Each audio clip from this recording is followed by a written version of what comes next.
नमस्कार, आप देख रहे हैं नवोदय टाइम्स पंजाब केसरी और मैं हूं आपके साथ रहनुमा। इन दिनों कोरोना के संक्रमण से देश भर में डर फैला हुआ है। लोग काफ़ी डरे हुए हैं। लेकिन क्या आपको पता है कि कोरोना से भी ज़्यादा मौतें तंबाकू खाने से होती हैं?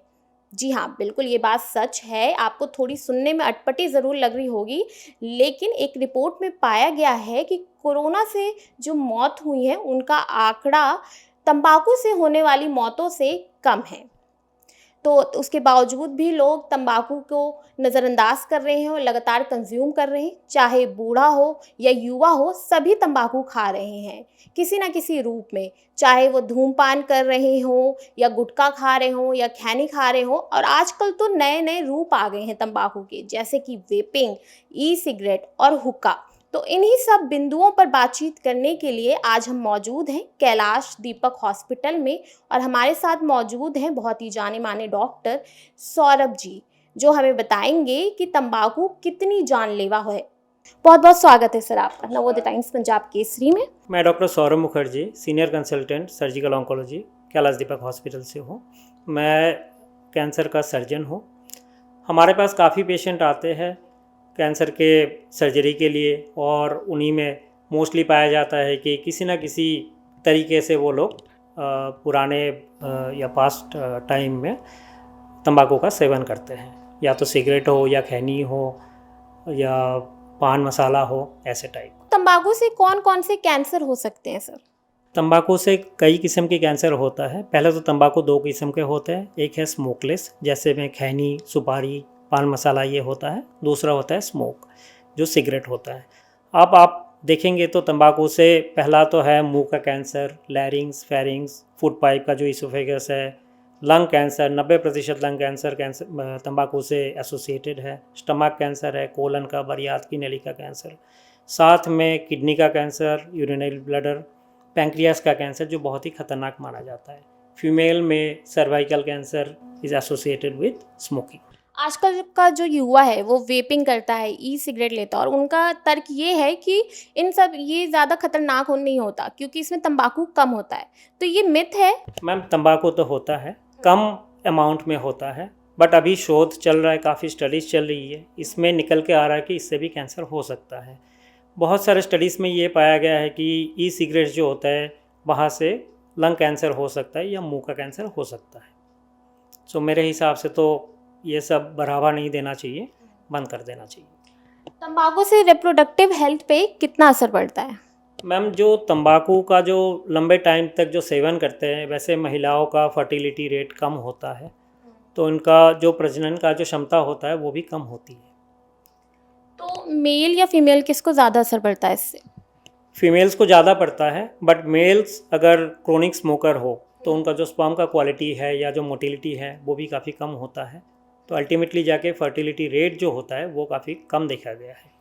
पैसिव स्मोकिंग जो है वो कितनी खतरनाक है? आप मुझे पहले हमारे दर्शकों को ये बता दीजिए कि पैसिव स्मोकिंग क्या होती है, उसके अर्थ के बारे में, देन फिर बताइए कि क्या खतरनाक है। अगर कोई आदमी स्मोकिंग कर रहा है, साथ में कोई बैठा है जो सेम स्मोक का जो सेवन करते हैं अनजाने में, जो ये नहीं जानते कि उनके अंदर भी वो टोबैको का जो स्मोक है, जो धुआं है वो जा रहा है, उसको पैसिव स्मोकिंग बोला जाता है।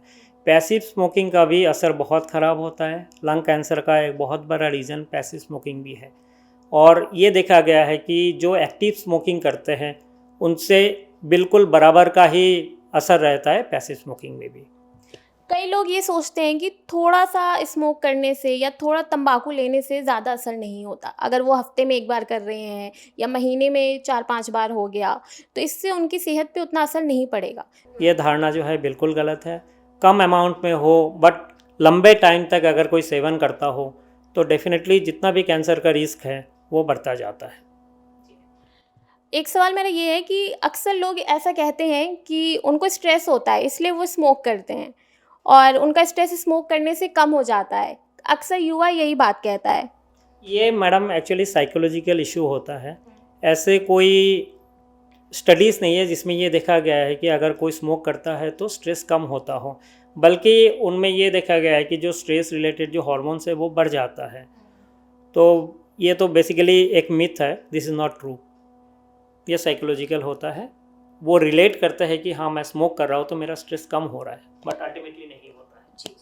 तंबाकू की लत छोड़ने के लिए क्या करना चाहिए? इसमें तो पहले पेशेंट को एसेस करना है, उनको एडवाइस करना है कि तंबाकू छोड़ दीजिए। काफ़ी सारे प्रोग्राम्स होते हैं तंबाकू सीजेशन प्रोग्राम, उसमें वो लोग हिस्सा बन सकते हैं। पेशेंट का विल पावर भी होना चाहिए कि हाँ मैं छोड़ सकता हूँ। बेसिकली इसमें काउंसलिंग की ज़रूरत होती है, रिपीटेड काउंसलिंग होता है और एक डेडलाइन सेट कर दिया जाता है पेशेंटों को, या जो भी पर्सन जो स्मोक करता है उनको डेडलाइन दिया जाता है कि अगले 7 दिन तक आप स्मोक मत कीजिए। फिर उनको काउंसिल किया जाता है 7वें दिन, ये बोला जाता है कि नेक्स्ट 15 डेज़ तक आप स्मोकिंग मत कीजिए। तो धीरे धीरे जो है वो टाइम बढ़ा दिया जाता है।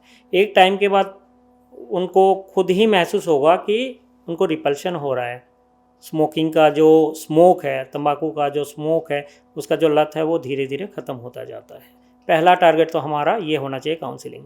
सेकेंड स्टेप जो है वो है एसेस। आपको एसेस करना है कि पेशेंट कितना विलिंग है उसको छोड़ने के लिए। अगर विलिंग है और अगर धीरे धीरे हम लोग टाइमलाइन बढ़ाते रहते हैं, उनको भी देख रहे हो, उनका हमारा जो टारगेट है दिन का कि 1 महीने तक आप स्मोक मत कीजिए या खैनी मत लीजिए, वो फॉलो कर रहे हैं, तो उनको और इनकरेज करना होता है कि आप इस टाइमलाइन को बढ़ाते रहिए। नेक्स्ट जो होता है कि अगर बहुत सारे लोग ऐसे होते हैं कि वो छोड़ नहीं पाते, उनके लिए कुछ मेडिसिन्स होते हैं वो दिया जाता है, कुछ टैबलेट्स होते हैं, उससे भी स्मोकिंग का जो लत है वो धीरे धीरे कम होता जाता है। भारत में ना पान खाने का कल्चर है, लोग मीठा पान खा लेते हैं, तो ये कितनी खतरनाक है? इसका खतरनाक हम इस बात से अंदाज़ा लगा सकते हैं कि मुंह का जो कैंसर होता है अराउंड 90% पेशेंट में पान, तंबाकू, गुटखा से होता है। सो हमें ये सब चीज़ से अवॉइड करना चाहिए, उनको समझाना चाहिए कि इससे बहुत तरीके की बीमारी होती है इंक्लूडिंग माउथ कैंसर। तो ये थे हमारे साथ डॉक्टर सौरभ, जिन्होंने हमें बताया कि अगर आप तंबाकू किसी भी रूप में कंज्यूम कर रहे हैं, चाहे वो वेपिंग हो, सिगरेट हो या गुटखा हो, ये आपकी ज़िंदगी बर्बाद ही करेगी। तो तंबाकू से दूरी बनाइए और अपने आसपास के लोगों को भी बचाइए।